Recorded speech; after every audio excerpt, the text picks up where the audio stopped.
Welcome in. It's time for the recruiting roundup. Jason Jewell, Jared Cohen. Every week we bring you the latest in Arizona high school football recruiting, and now it's playoff time. We'll get into the playoffs a little bit, but first there's some recruiting news to jump into. Latest commitment, Jason, Cameron Bennett out of Centennial, one of the great offensive linemen for Centennial. He announced his commitment to a Pac-12 school this week. Yeah, the second offensive tackle out of Centennial going to a Pac-12 school. Lath Freck is committed to Arizona. Bennett is now committed to Cal. He loved the education there. Unofficially visited the school this summer, so he'd already had an idea of the campus. He was just offered a few days before he decided to commit. Had other schools like Oregon State and a handful of other mid-major schools in the mix for him, but committed to Cal. Congratulations, Cameron. Offensive line is definitely the strength of Centennial. They're the number 4 seed in the Division II tournament. They're going to rely heavy on Bennett, Frick, and the other guys on the front line. Let's get into some of the offers now. The first one, a very notable one that came down on Monday. Christian Kirk, the top player in the 2015 class, picked up an offer from Texas. Yeah, you don't see Texas coming to Arizona very often and go after kids, but they offered Kirk. The reason that they did is what Christian told me when talking to the coaches. They liked him, liked his versatility and what he could do out of multiple formations, which is pretty much what Jason Mons does with Christian right now at Saguaro. We've seen him last week, had 2 touchdown runs against Marcos Deniza. He's obviously a great receiver, good return man, and even thrown a couple touchdown passes as a quarterback this year. Yeah, and Christian Kirk having a fantastic season. Saguaro is also a number 2 seed into the Division III tournament, a team that I like to go very far in that stretch. We'll see how they do. Kirk still has another season to go, though. He's only a junior. Can't even believe that.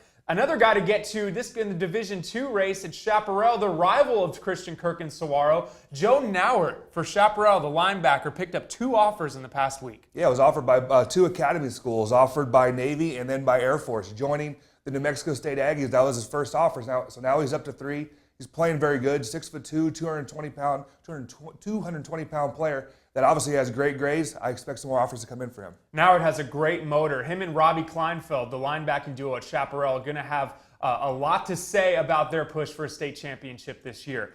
Recruiting Roundup Player of the Week. That was it for the recruiting news. For the final week of the season, we had a player that hit a number that we have not seen in this state ever. Elijah Marks, the wide receiver, was the nation's leading receiver at one point over at Desert Edge. He ended up setting a state record for receiving yards. He is our Recruiting Roundup Player of the Week. Yeah, he went over the 1,800-yard mark already this year, and just to think he can play 4 more games if Desert Edge makes it out to the championship game. He had 12 catches, 324 yards against Alva Fria. Big-time night for Marks. Yeah, he's having a fantastic season. He's our player of the week, but he could be a player of the year candidate for the type of numbers that he put up. Certainly, he's playing very, very good, and surprisingly doesn't have a whole lot of recruiting attention going on right now. Just has Idaho and Northern Arizona as his 2 offers. Do you think that could change before signing day comes in a couple months? Yeah, I think once his film gets out and they see how well he's playing, I expect a few more schools to be in on him. So that's our Roundup Player of the Week. We're going to keep bringing you those through the playoffs. There's 4 more weeks left, so we're going to keep having players to spotlight for great performances on the field.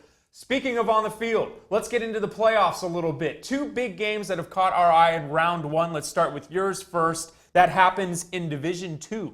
I'm looking at the Deer Valley at Sunny Slope game. I don't think this is your typical 12 versus a 5 seed where you look at Sunny Slope. They're playing great, but who are Sunny Slope? That's what people are going to ask. They haven't been this good in so long. They're 10-0 right now and undefeated. But for the most part, you don't pick who you're going to play, and they're lining up and they're mauling everybody. Right now, they've shut out 4 teams. Only 2 teams have scored more than 14 points against them. But where I like Sunny Slope also is on offense, led by their big quarterback, Michael Humphrey, thrown for 1,500 yards so far this year, and just playing very, very good. Then you look at the Deer Valley matchup. Deer Valley led by their quarterback, Devin Palomino, who has an offer right now from the University of San Diego. Only offer currently, but I think more offers will come for this kid.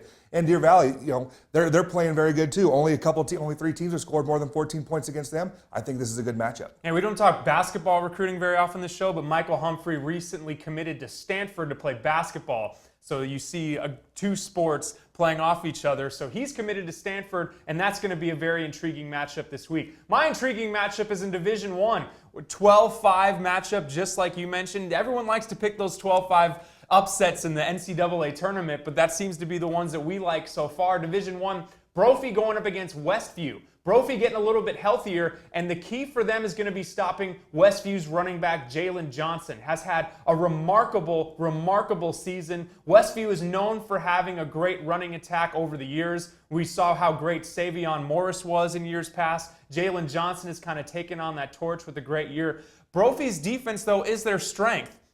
And I'm very curious to see, as they have gotten healthier as the season has progressed, if they can stop this Westview defense and pull an upset in the first round of the playoffs. I think Brian Woodward, the safety at Brophy, is going to be key in trying to stop that Westview running attack. Yeah, and he's also their quarterback, so he'll be key on both sides of the ball. That's it for the recruiting roundup. Let's see how the playoffs play out. It should be a lot of fun, a lot of parity this year. So we'll see who comes out the state champions in the top divisions. Jason Jewell, Jared Cohen. It was Blue Day, by the way. I don't know if you caught that. This has been the Recruiting Roundup on Sports360AZ.com.